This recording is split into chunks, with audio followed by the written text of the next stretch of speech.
My name is Vanessa Hayes. Welcome to my studio. Today we're painting a minimalist landscape using 3 colors. The colors we're using are from Daniel Smith, and they are Quinacridone Gold, Quinacridone Burnt Orange, and Burnt Umber. But feel free to pick any colors you like. The paper is SoHo 25% cotton on a 5x7 block. My brushes are from Creative Mark in the Mimik line, using the 1/2 inch flat for the majority of the painting and finishing off with the number 2 round. These brushes are a synthetic squirrel and hold a good bit of water. I've sketched out a very simple drawing of the hill with trees in the foreground on the right, a hill coming from the left, and a distant hill in the center, all around a body of water. With my 1/2 inch flat brush, I'm wetting the entire surface. We will be using the wet on wet technique for the majority of the painting to achieve an even wash of color with minimal brush strokes.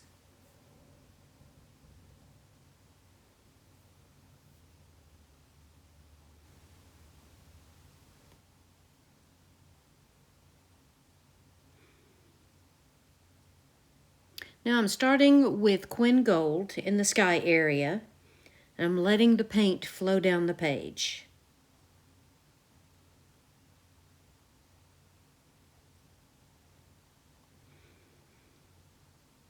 I will work this color all over the painting as my base color.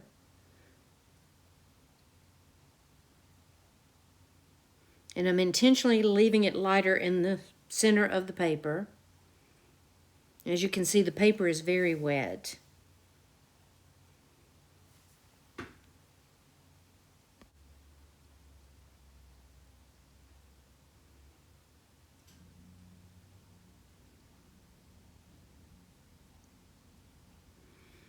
I'm adding some stronger concentration of color in the water, mostly in the foreground and on the left side.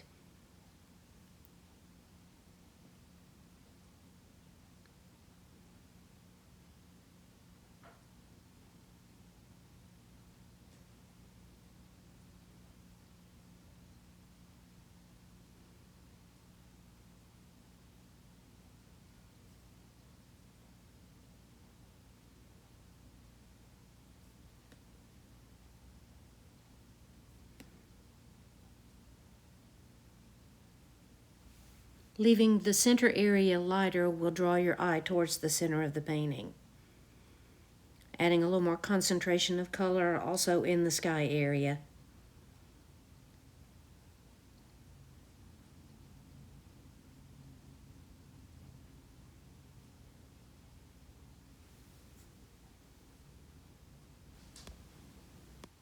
Now I'm letting the paint dry a bit.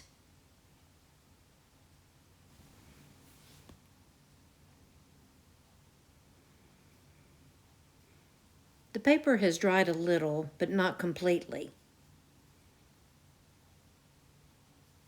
I'm painting in the distant hill with a watered-down shade of Quinacridone Burnt Orange. The damp paper will leave a soft line and create some atmosphere.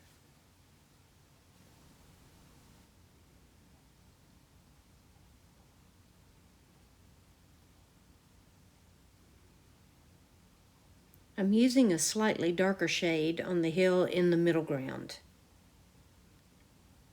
This darker shade will create distance, pushing the hill in the center into the background and bringing the hill in the middle ground forward.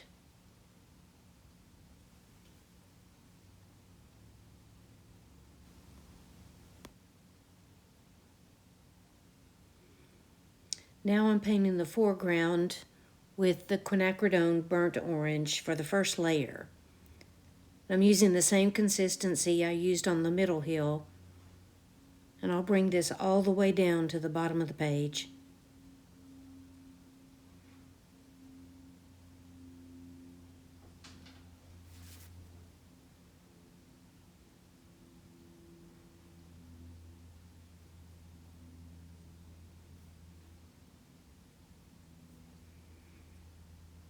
I'm still using plenty of water to keep the paint flowing.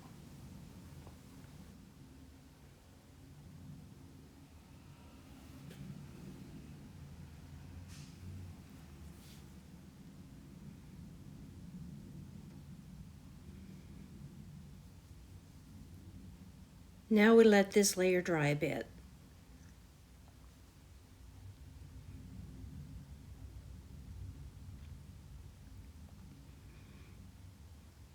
Before it dries completely, I'm adding another layer of the Quin Burnt Orange to the middle hill.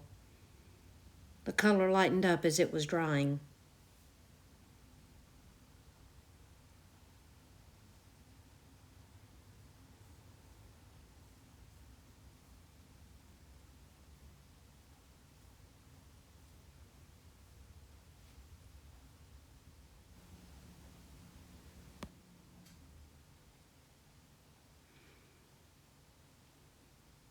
I've mixed up a richer concentration of paint for the foreground hill.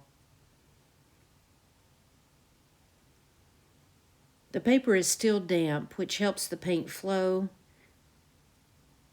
and avoid brush marks.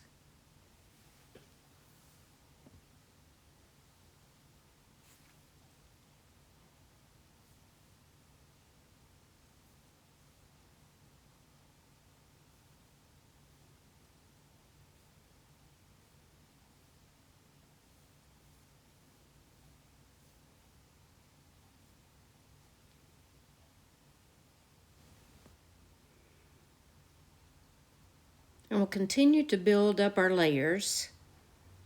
So now I've mixed up Quin Burnt Orange and Burnt Umber to darken the foreground.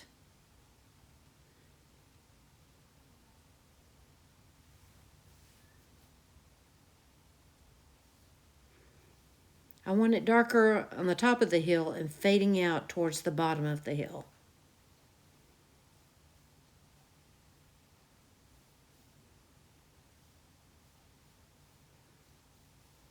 And I'm still using lots of water.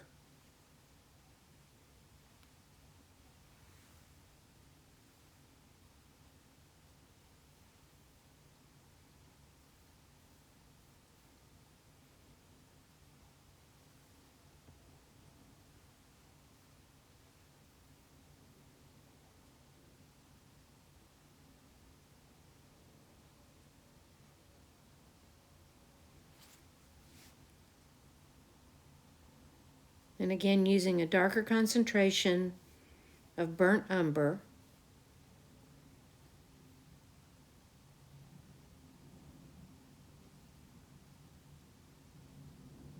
And I'm dotting it in here and there, letting it blend.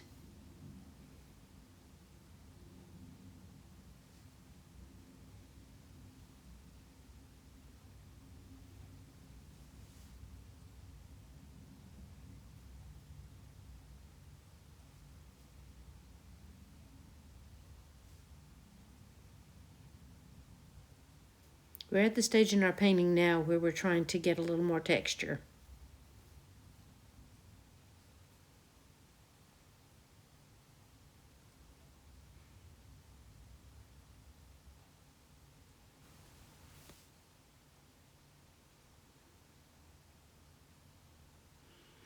I've dried my brush and I'm mopping up the excess water at the bottom of the painting.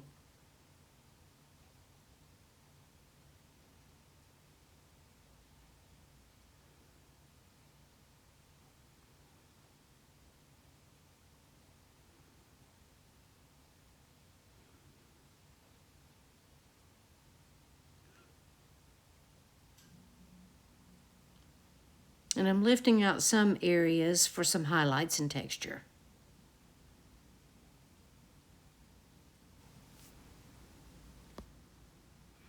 I decided the middle hill was a little too orange, so I'm using the mix of Quin Burnt Orange and Burnt Umber, watered down, and I'm just glazing over the hill.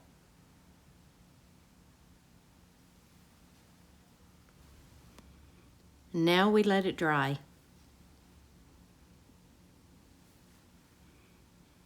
I've sped up this part of the video. Using the number 2 brush and a thicker consistency of burnt umber, I'm painting in the trees at the top of the hill.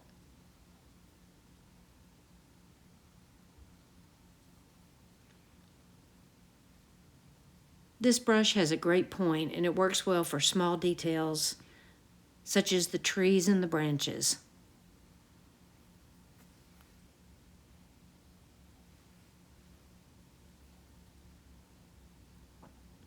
Just try to keep your strokes loose.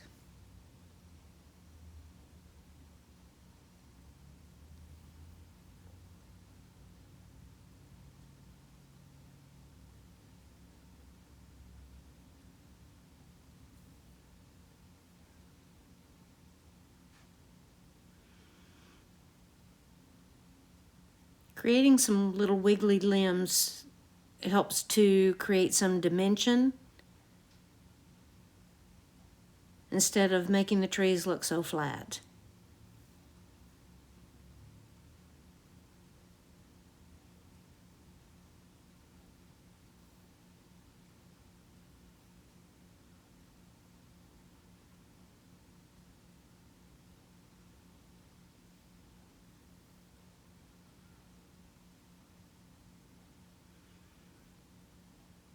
So I have a tendency to try to do too many branches on my trees. I need to practice more restraint. Less is usually more. I know in my mind I don't need to paint every single branch, but it seems like I just can't find a good stopping point.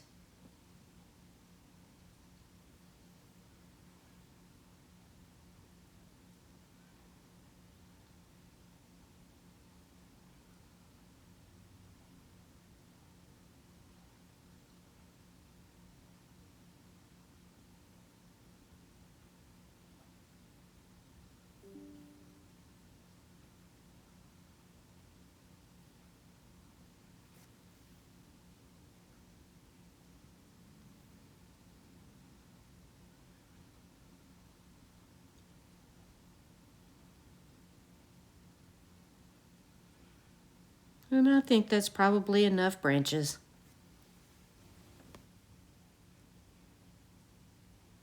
And for the finishing touches, I'm adding a darker value where the land meets the water for some shadow.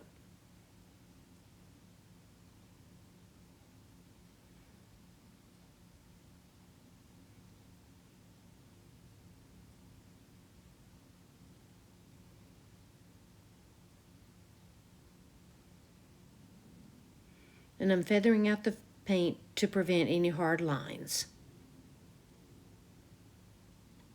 And we're done. Now let's remove the tape and see how the painting looks with a clean white border.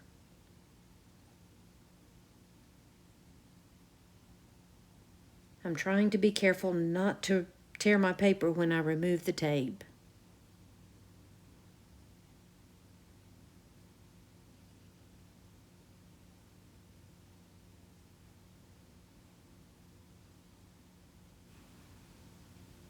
And here's the finished painting.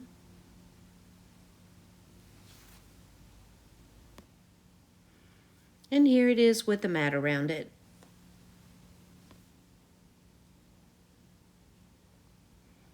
I hope you enjoyed this painting and will give it a try. The simplicity of the painting is great for any skill level, and less the drying time, can be painted in about 15 minutes. If you enjoyed this painting, please give us a thumbs up. And don't forget to subscribe. Also hit the bell for notification when the next video is up. Thank you so much for watching, and I will see you next time.